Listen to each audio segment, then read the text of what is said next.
નમસ્કાર મિત્રો, આજે આપણે 51 શક્તિપીઠોમાંનું ગુજરાતમાં આવેલું અંબાજી શક્તિપીઠ, જે ભારતનું એકમાત્ર પ્રસિદ્ધ યાત્રાધામ, બનાસકાંઠા જિલ્લાના દાંતા તાલુકામાં ગુજરાત અને રાજસ્થાનની સરહદ વચ્ચે આવેલું જે અંબાજી મંદિરની વાત કરવાના છે. તે 51 શક્તિપીઠો પૈકીનું એક છે.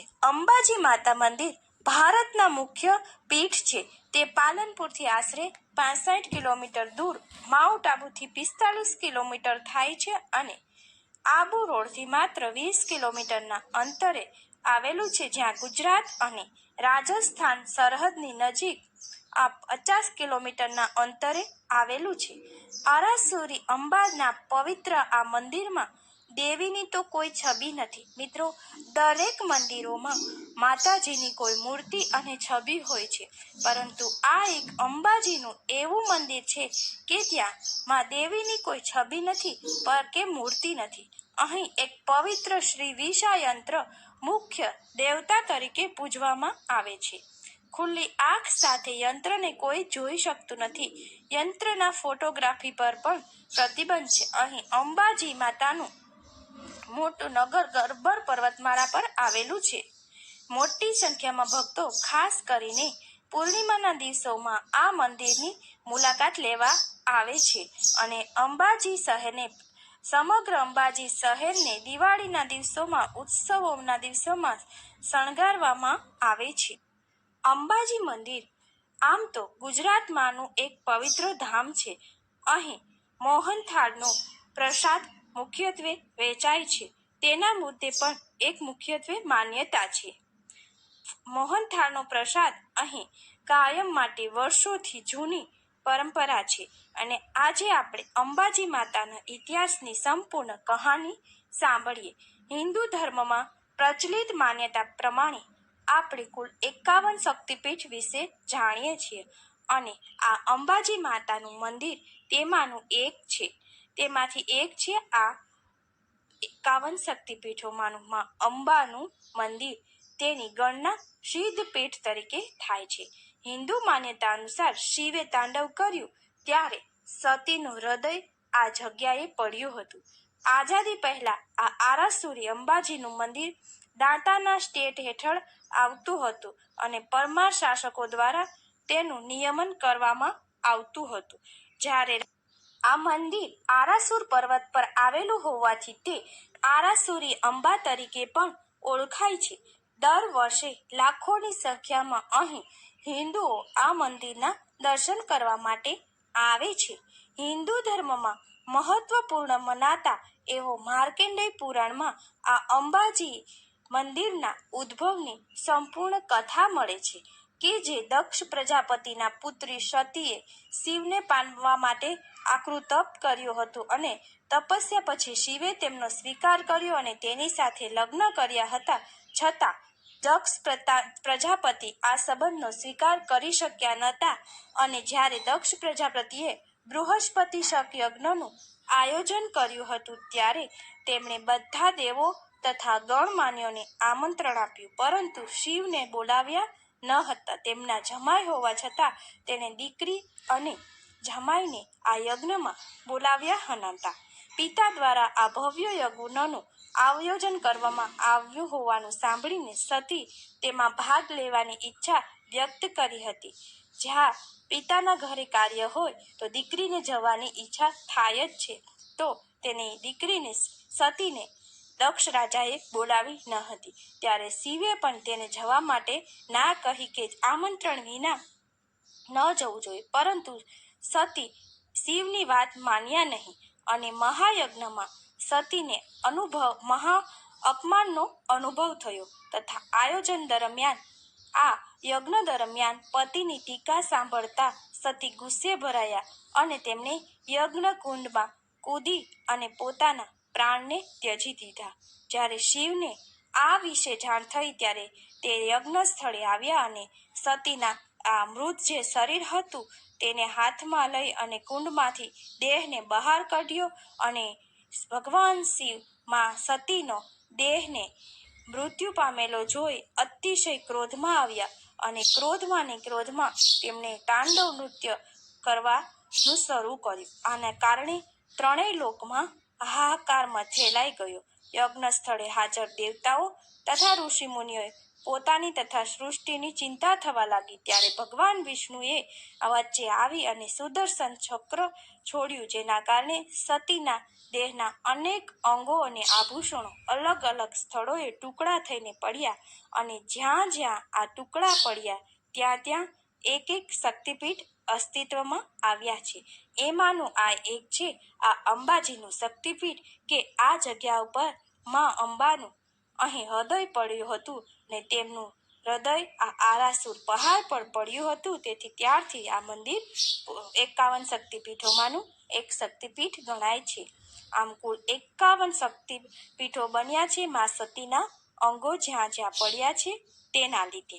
આ સ્થળોએ એક એક શક્તિપીઠ તથા ભૈરવ લઘુ સ્વરૂપ ધારણ કરી અને સ્થિર થયા છે.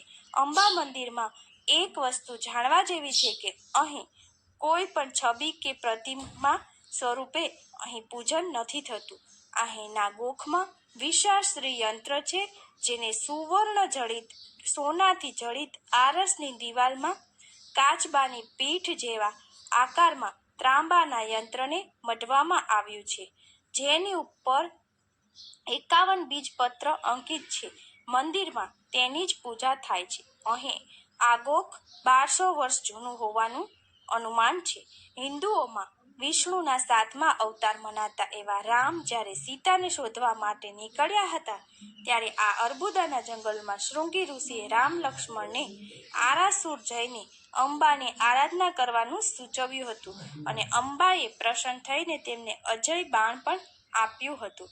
હિન્દુઓમાં પ્રચલિત એક માન્યતા પ્રમાણે પાસેના જ ગબ્બર ગોખ ખાતે ભગવાન શ્રી કૃષ્ણની મુંડન વિધિ પણ થઈ હતી, જે કૃષ્ણના વિષ્ણુના અહીં અંબાજી પર્વત પર પહાડના નીચેથી 300 પથ્થરના પગથિયાઓ છે. તે પછી યાત્રાળુઓ માટે એક સાંકડી ખતરનાક કેડી દ્વારા ચઢાણ આવે છે.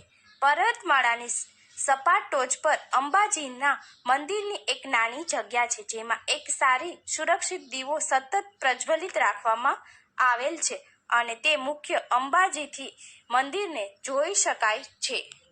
મિત્રો, અંબાજીથી આગળ અહીંયા ગબ્બરની ટેકરી પણ આવેલી છે, જે ગબ્બર અંબાજી ગામના પશ્ચિમે આશરે 4 કિમીના અંતર પર નાની ટેકરી દેવીનું મૂળ સ્થાન, કૃષ્ણના સોનેરી સમારંભ જેવા મહિષાસુર મર્દિની દેવીના નિવાસ સ્થાન હોવાનું મનાય છે. આ ટેકરી ખૂબ કપરા અને મુશ્કેલ ચઢાણવાળી છે. પહાડોના નીચેથી 300 પથ્થરના પગથિયાઓ છે. તે પછી યાત્રાળુઓ માટે એક સાંકડી ખતરનાક કેડી પણ આવે છે અને અહીં એક દીવો કાયમ માટે સુરક્ષિત પ્રજ્વલિત પણ રહે છે. ગબ્બર અંબાજીથી 5 કિમી દૂર આરાસુર પર્વતમાળામાં આવેલો પર્વત છે. ગબ્બર પર અંબા માતાનું નાનકડું મંદિર પણ છે.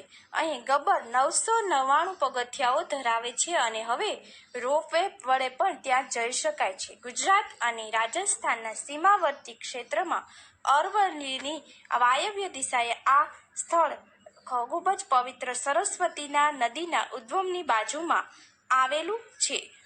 ગબ્બર પર્વતનું પૌરાણિક પણ મહત્વ છે અને એનો પણ એક અલગ ઇતિહાસ છે. ગબ્બર અંબાજીથી માત્ર 5 કિલોમીટર દૂર આરાસુરની પર્વતમાળામાં આવેલો આ પર્વત છે. ગબ્બર પર અંબા માતાનું નાનકડું એવું મંદિર આવેલું છે, જેનું ધાર્મિક મહત્વ હિન્દુ આસ્થાળુઓ માટે ખૂબ જ મહત્વનું છે અને ઘણું મહત્વ છે એનું. ગબ્બરમાં કુલ 999 પગથિયાઓ છે. હવે રોપવે દ્વારા પણ તેના પર જઈ શકાય છે. ગુજરાત અને રાજસ્થાનમાં સીમાવર્તી ક્ષેત્રમાં અરવલ્લીની વાયવ્ય દિશાએ આ આવેલું છે, જે પ્રાચીન અને પૌરાણિક આ 51 શક્તિપીઠોમાંનું એક છે. ગબ્બર અંબાજી ગામના પશ્ચિમે આશરે 4 કિલોમીટરના અંતર નાનકડી ટેકરી પર છે. અહીં 300 પથ્થરના પગથિયાઓ છે. તે પછી યાત્રાળુઓ માટે એક સાંકડી ખતરનાક કેડી દ્વારા ચઢાણ આવે છે. પર્વતમાળાની સપાટ ટોચ પર અંબાજીના મંદિરની એક નાની એવી જગ્યા છે, જેમાં એક સારી રીતે સુરક્ષિત દીવો સતત પ્રજ્વલિત રાખવામાં આવેલ છે અને રાત્રે તે મુખ્ય અંબાજી મંદિરથી જોઈ પણ શકાય છે. દેવીના પીપળના વૃક્ષ નીચે પગની છાપ છે, જેની પૂજા થાય છે. અંબાના પ્રાગટ્યની ગાથા મુજબ પ્રજાપતિ દક્ષે મહાયજ્ઞનું આયોજન કર્યું હતું અને એ આપણે સંપૂર્ણ માહિતી જાણી કે તેના દ્વારા અહીં મા સતીનું હૃદય પડ્યું હતું અને આજે પણ ત્યાં 51 શક્તિપીઠોમાંનું એક શક્તિપીઠ છે અને આરાસુર અંબાજી ગણાય છે. આરાસુરમાં માતાજીનો હૃદયનો ભાગ પડ્યો હતો અને શ્રી કૃષ્ણના માથાના વાળ ઉતારવાની વિધિ આરાસુરમાંના અંબાના સ્થાને થઈ હતી. એ પ્રસંગે નંદે યશોદાએ માતાજીના સ્થાનકે જવારા વાવ્યા હતા અને 7 દિવસ સુધી અંબાજીમાં રહ્યા હતા. આજે પણ તે સ્થળ ગબ્બર પર્વત ઉપર જોવા મળે છે. પાંડવો વનવાસ દરમિયાન આરાસુરમાં માતાજીનું તપ કરવા રોકાયા હોવાનો ઉલ્લેખ પણ શાસ્ત્રોમાં જોવા મળે છે. વનવાસ દરમિયાન સીતાને શોધવા ભગવાન રામ અને લક્ષ્મણ પણ અર્બુદાના જંગલમાં શૃંગી ઋષિના આશ્રમમાં પણ આવ્યા હતા. ઋષિએ તેઓને માતાજીના આશીર્વાદ મેળવી દર્શનાર્થે મોકલ્યા. ત્યારે માતાજીએ પ્રસન્ન થઈ રાવણને મારવા ભગવાન રામને અજય બાણ આપ્યું હતું અને એ બાણથી રાવણનો નાશ થયાની માન્યતા પણ છે.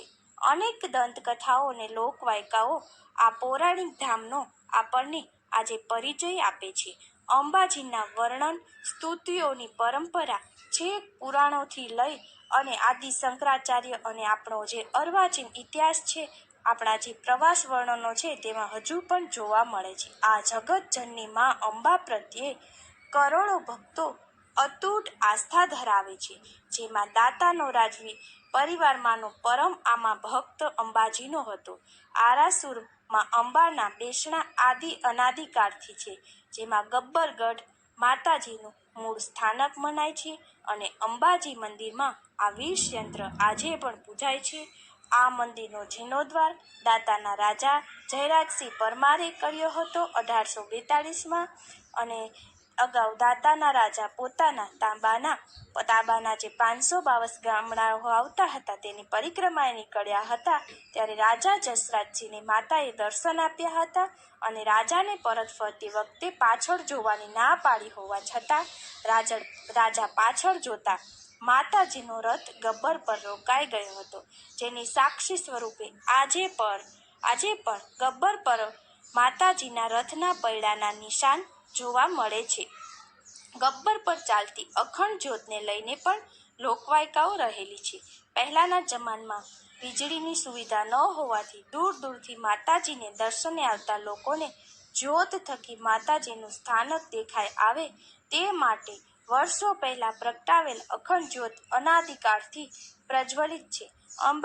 અંબાજી ધામ દાતા સ્ટેટમાં આવતું હોવાથી આઝાદી પૂર્વે આ મંદિરનો વહીવટ દાતાના રાજ્યને હસ્તક હતો અને તે વખતે મંદિરને મળતું હીરા ઝવેરાત સોના ચાંદી અને રોકડ દાન 8 ગર્ભ ભરી દાતા રાજમહેલમાં લવાતું હતું. હવે રજવાડાનું વિભાજન થતાં આ સુપ્રીમ કોર્ટના આદેશ પછી આને ટ્રસ્ટ બનાવવામાં આવ્યું છે અને અહીં રાજ્યમાં માતાજીનું ત્રિશુલનું દાતા સ્ટેટમાં માતાજીના ત્રિશુલનું નિશાન અને આજુબાજુના 2 વાઘ અને નીચે શરણાગત સાદર લખેલું છે, જેનો ઇતિહાસ પણ આપણે વણાયેલો છે. આ ઉપરાંત અકબરનો પુત્ર જહાંગીર જ્યારે વિદ્રોહ કરીને ભાગ્યો હતો અને 6 માસ સુધી દાતામાં તેણે આશ્રમ મેળવ્યો હતો, તે બાદ તે કચ્છમાં ગયો હતો.